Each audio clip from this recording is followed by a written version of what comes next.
welcome back to our YouTube channel. Hello. Hello. Hi. ഞങ്ങള് Empuraan cinema കാണാൻ പോവാണ്. എമ്പുരാൻ എങ്ങനെ ഞാൻ എന്ത് പറഞ്ഞാലും അങ്ങനെ ഇത് പറയണ്ടടി അങ്ങനെ ഒന്നും പറയണ്ടടി എന്ന് പറയണ ഒരു ഭർത്താവ്. ഞാൻ വീഡിയോ എടുത്ത് തുടങ്ങിയ മൈൻഡ് ഒന്നും ചെയ്യാത്ത കുറെ എണ്ണം ഇവിടെ അതാ ബാക്കില്. ഹലോ കഷ്ടം. ഇനി അമ്മക്ക് ഒന്നും പറയല്ലേ? അയ്യാ അങ്ങനെയൊന്നല്ല, 17 സീൻ കട്ടാക്കുന്ന ടിക്കറ്റ് ബുക്ക് ചെയ്തതിന് ശേഷമാണ് അറിഞ്ഞത്. സോ പോയി കണ്ടിട്ട് വന്നിട്ട് നമുക്ക് പറയാം. ഞങ്ങൾ ഇവിടെ നക്കീലില് ഗൾഫ് സിനിമയിലാണ് പോണ്ടേ. സിനിമ കാണാൻ പോയി കണ്ടിട്ട് നമുക്ക് റിവ്യൂ പറയാം. മൂവിയുടെ റിവ്യൂ ഞങ്ങൾ ഡീറ്റെയിൽ ആയിട്ട് പറയുന്നതായിരിക്കും. ഹായ്, ഈദ് മുബാറക്. ഹായ്. വേറെ കാർ സെറ്റർ കടടി. അയ്യോ തുഷാര ഒരു ലോഡ് കുട്ടിയൊക്കെ അടിച്ചിറങ്ങിയിട്ടുണ്ട്.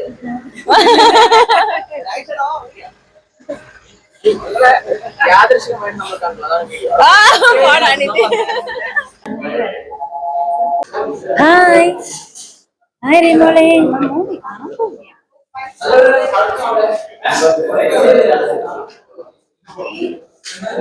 നമ്മളിപ്പോ തിയേറ്ററിനകത്ത് കയറിയിട്ടുണ്ട്. റിയമോക്ക് ഉറക്കം വരികയാണേ.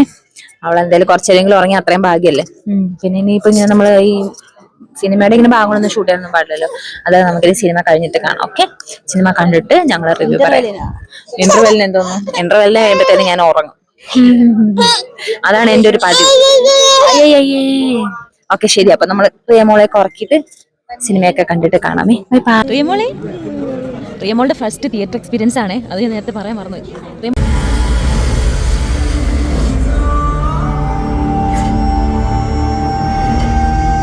റിയമോള് നല്ല എൻജോയ് ചെയ്ത് മൂവി കാണുന്നുണ്ടായിരുന്നു കേട്ടോ. ഹലോ, അപ്പൊ നമ്മള് മൂവിയൊക്കെ കണ്ടിട്ട് വന്ന് ഫുഡ് കഴിച്ചു കേട്ടോ. ശരിക്കും ഒരു 3 മണിയൊക്കെ ആയിരുന്നു ഈവനിങ് നമ്മൾ തിരിച്ച് വീട്ടിലെത്തിയപ്പോ. അത് കാരണം വിശന്നിട്ട് കുറച്ച് ഫുഡ് കഴിച്ചു. ഫുഡ് കഴിച്ചിട്ട് ബിരിയാണി കഴിച്ചിരുന്നു. ഈദല്ലേ, അപ്പൊ അത് കാരണം ഞങ്ങള് ബിരിയാണിയാണ് ഉണ്ടാക്കിയത്. ബിരിയാണിയൊക്കെ കഴിച്ചു. പിന്നെ മൂവിയെ പറ്റി പറഞ്ഞാൽ മൂവി അടിപൊളി പൊളി പൊളി പൊളി. എനിക്ക് ഇഷ്ടപ്പെട്ടു. പിന്നെ ചില പുരുഷകൾക്കും നെഗറ്റീവ് ആൾക്കും ഒന്നും ഇഷ്ടപ്പെടത്തില്ലായിരിക്കും. പക്ഷെ എനിക്ക് ഇഷ്ടപ്പെട്ടു. കാരണം ഇപ്പം പൊടിയൊന്നും ഇഷ്ടപ്പെട്ടില്ല. അവൻ പറഞ്ഞതാണ് ലൂസിഫറിന്റെ സെക്കൻഡ് പാർട്ട് പോലെ ഫീൽ ആയില്ല അങ്ങനെ. പക്ഷെ എനിക്ക് ഇഷ്ടപ്പെട്ടു. എനിക്ക് ലൂസിഫറിന്റെ സെക്കൻഡ് പാർട്ട് പോലെ ഫീൽ ആയി കേട്ടോ.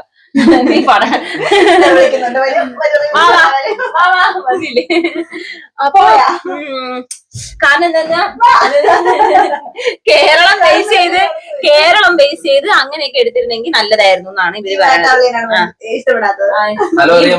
മുടിയനായ പുത്രനാണ് സിനിമ ഇഷ്ടപ്പെടാത്ത കേട്ടോ. കുഴപ്പമില്ല, പക്ഷെ ലൂസിഫറിന്റെ ഇടയിൽ തോന്നിട്ടില്ല. എന്തുകൊണ്ട്? മെൻഷൻ യുവർ ഇല്ല ഡയറക്ഷൻ. അയ്യോ സ്റ്റോറി ഇല്ല. സ്റ്റോറി ഇല്ലേ? സ്റ്റോറി ഇല്ല. ലൂസിഫറിന് എന്താ, അതിനൊരു നല്ലൊരു സ്റ്റോറി ഇല്ല. ബാക്കപ്പ് സ്റ്റോറി എല്ലാം സൂപ്പർ അല്ല. ഇതിന് സ്റ്റോറി ഇല്ല. നീ കൊച്ചിന് എന്താണ് ഇതിന് സ്റ്റോറിയേ ഇല്ല. എനിക്ക് സ്റ്റോറി കൊണ്ടായിരുന്നു. എനിക്ക് സ്ക്രിപ്റ്റ് ഇഷ്ടപ്പെട്ട് അവരുടെ കണ്ണുകളിൽ നിന്ന് വരെ നമുക്ക് ആ ഒരു മെസ്സേജ് കൺവേ ആവുന്നുണ്ടായിരുന്നു. അത്ര അഭിനയം. അയ്യോ പൃഥ്വിരാജിന്റെ സൂപ്പർ ആയിരുന്നു ലാസ്റ്റ് അല്ലേ? പൃഥ്വിരാജ് ക്യൂ ആയിട്ട് നിൽക്കുന്ന റിവ്യൂ പറയാൻ. പറ.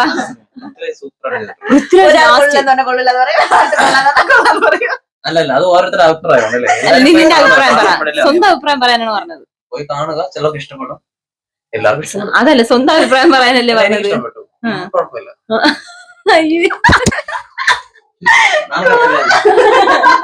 നമ്മുടെ നാളെ കിട്ടുന്നല്ലേ. എങ്ങനെ വീഡിയോയിൽ പറഞ്ഞാൽ ഞങ്ങൾ അത് പോസ്റ്റ് ചെയ്യല്ലേടി. ഞങ്ങൾക്ക് ഇഷ്ടപ്പെട്ടു. അയ്യോ ലാസ്റ്റ് ആ പൃഥ്വിരാജ് ഒരു രക്ഷയില്ല. ഇങ്ങനെ രോമാഞ്ചം. പക്ഷെ രോമാഞ്ചം. പൃഥ്വിരാജ് നടന്നു വരണമെന്നേ പറഞ്ഞോളൂ, കഥയൊന്നും പറഞ്ഞില്ല. പൃഥ്വിരാജ് നടന്നു വരുന്നുണ്ട് അതിനകത്ത്, അത്രേ ഉള്ളൂ. അത് അടിപൊളി. ലാസ്റ്റ് അടിപൊളിയായിരുന്നു. ഇല്ല അങ്ങനെയൊന്നുമില്ല, ലാഗ് ഒന്നും അടിച്ചില്ല. എനിക്ക് ലാഗ് ഒന്നും തോന്നില്ല. ഡിലേ തോന്നിയാ എനിക്ക് ശരിക്കും ഞാൻ ഈ വീഡിയോയിൽ തുടക്കത്തിൽ പറഞ്ഞിട്ടുണ്ട്, ഇന്റർവെല് കഴിയുമ്പോ ഞാൻ ഉറങ്ങാണ് പതിവ്. ശരിക്കും ഞാൻ ഉറങ്ങാറാണ് പതിവ്. പക്ഷെ എനിക്കൊന്ന് 2 മണിക്കൂറായിട്ടാണ് ഇന്റർവെല്. പക്ഷെ ഞാൻ ഉറങ്ങിയൊന്നുമില്ല. അടിപൊളിയായിരുന്നു, നല്ല രസം. റിയമോക്ക് ഇഷ്ടപ്പെട്ടു. റിയമോൾ ഇങ്ങനെ നോക്കിയിരിപ്പുണ്ടായിരുന്നു. കുറെ നേരം ഉറങ്ങി. അത് കഴിഞ്ഞിട്ട് ഉണർന്നതിന് ശേഷം സോ എല്ലാരും പോയി കാണണം കേട്ടോ. കുറെ പേർക്ക് ഇഷ്ടപ്പെടത്തില്ലായിരിക്കും. എന്ന് വെച്ചാൽ എന്താണ് ഈ കേരളം ബേസ് ചെയ്ത് അങ്ങനെ വന്നില്ല അങ്ങനെയൊക്കെ പറഞ്ഞിട്ടാണ് കുറെ പേർക്ക് ഇഷ്ടപ്പെടാത്തത്. അതൊക്കെ ഓരോരുത്തരുടെ പേഴ്സണൽ ചോയ്സ്. എനിക്ക് ഇഷ്ടപ്പെട്ടു, നല്ല മൂവിയാണ്. ഒരു സിനിമ എന്നുള്ള രീതിയിൽ പോയി കാണുക എന്നുള്ളതാണ് എന്റെ അഭിപ്രായം. അല്ലാതെ നമ്മൾ അതിൽ അങ്ങനെ ആയിരുന്നു, അതേപോലെ തന്നെ ഇതിൽ വരണം അങ്ങനെ ഡിമാൻഡ്സ് വെച്ച് കുറെ ഡിമാൻഡ് ഒക്കെ മനസ്സിൽ വെച്ചിട്ട് അതല്ലെങ്കിൽ കുറെ കണ്ടീഷൻസ് അങ്ങനെ വേണം ഇങ്ങനെ വേണം എന്നാലേ നല്ലതാവൂ അങ്ങനെയൊക്കെ വിചാരിച്ചിട്ട് പോയി കണ്ടാൽ ചിലപ്പോൾ ഇഷ്ടപ്പെടത്തില്ലായിരിക്കും. ഒരു സിനിമ നല്ല സിനിമ നമ്മൾ കാണാൻ പോകുന്നു, അത് പോയി കണ്ട് അതിന്റേതായ രീതിയിൽ എടുത്താൽ ഇഷ്ടപ്പെടും. അല്ലെങ്കിലും ഇഷ്ടപ്പെടും. എനിക്ക് ഇഷ്ടപ്പെട്ടു, നല്ല സിനിമ, അടിപൊളി. അപ്പൊ ശരി, ഞങ്ങൾക്ക് ഇനി കുറച്ച് ഷോപ്പിങ്ങും കാര്യങ്ങളൊക്കെ ഉണ്ട്. ഇന്ന് മാത്രമേ ഇനി എല്ലാവരും ഒരുമിച്ചുള്ളൂ. ഇനിയിപ്പോ നാളെയും കൂടെ ഓഫ് കഴിഞ്ഞാൽ, നാളെ പക്ഷെ എനിക്ക് ഡ്യൂട്ടി ഇവർക്കൊക്കെ ഓഫാണ്.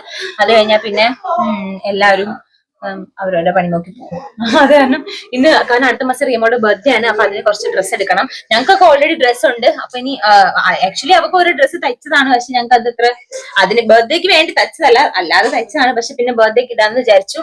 പിന്നെ ഇങ്ങനെ കുറെ നല്ല നല്ല മോഡൽസ് ഒക്കെ കണ്ടപ്പോൾ വേണ്ട, വേറെ ഡ്രസ്സ് എടുക്കാന്ന് അങ്ങനെ വിചാരിച്ചു നോക്കുകയാണ്. അപ്പൊ ഇന്ന് അങ്ങനെ കുറച്ച് ഡ്രസ്സ് നോക്കാൻ പോണം. പിന്നെ പുറത്തുനിന്ന് ഫുഡ് കഴിക്കണം. അതൊക്കെയാണ് ഇന്നത്തെ അജണ്ട. അപ്പൊ ഓക്കെ, അതൊക്കെ ഞങ്ങൾ അടുത്ത വീഡിയോയിൽ ഇടാം കേട്ടോ, വേറൊരു വീഡിയോ ആയിട്ട്. അതുവരേക്കും bye bye, stay tune, take care.